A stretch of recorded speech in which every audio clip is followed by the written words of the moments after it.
So let's say someone spends 30 minutes scrolling on TikTok every single day. By the end of the day, is it likely that they can remember everything they watched? No. Is it likely they can remember a few things? Maybe. But there's a very high chance that by the end of the day, and especially by the next day, that they've forgotten pretty much all of what they've watched. So what's the point?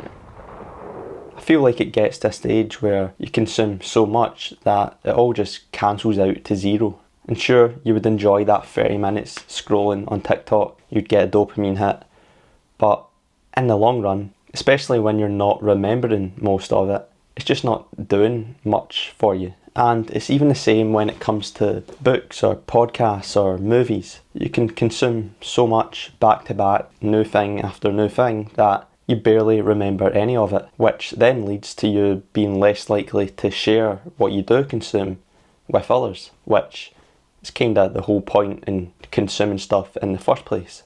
For example, let's say you watched this weird horror movie that freaked you out. If you then go out and share, what it was like with others and you recommend it to others, that enhances the whole experience of watching that movie. And that sounds easy enough to do. You watch something and then you share it with others. But if you watch that movie and then instantly scroll on TikTok for 30 minutes, then watch an hour of YouTube, then maybe you watch a TV show on Netflix, and then you go to sleep, and then in the morning you might put a podcast on while you're driving.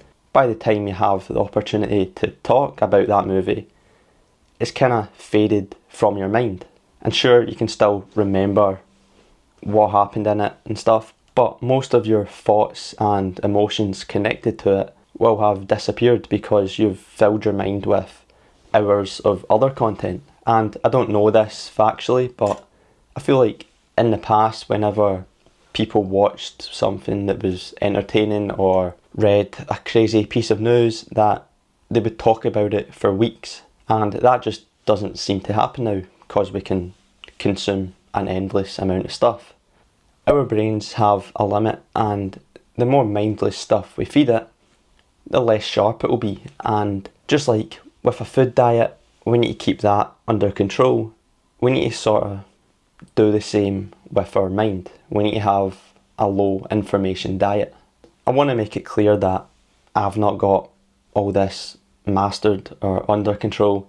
My weekly consumption is all over the place. Some days I'll barely consume anything, which is great. Some days it's hours and hours. But essentially, I'm making this video so some people can put this advice to use, because I'm definitely not there yet. So practically, here is 6 rules that I try to follow.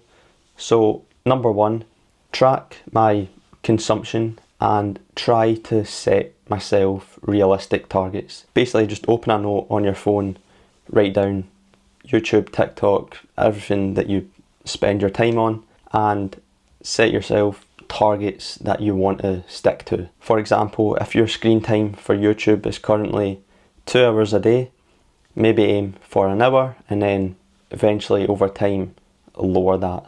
Number 2, keep your YouTube subscriptions to 30 or less. And I know you can just go on the YouTube homepage and watch what YouTube recommends you, but when you go on YouTube and you don't see any new videos from the 30 people that you actually want to see videos from, you're just more likely to go off the app.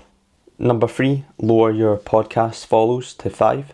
Number 4, try to create, even if it's just writing or just doing anything that's not consuming, pretty much. Number 5, try to avoid TikTok and Instagram completely. There's just not much worthwhile on those apps. The final rule or thing that I want to mention, when I do consume a piece of content that I really like, whether it's a book or a movie or a piece of news, I want to try and keep my consumption after that fairly low.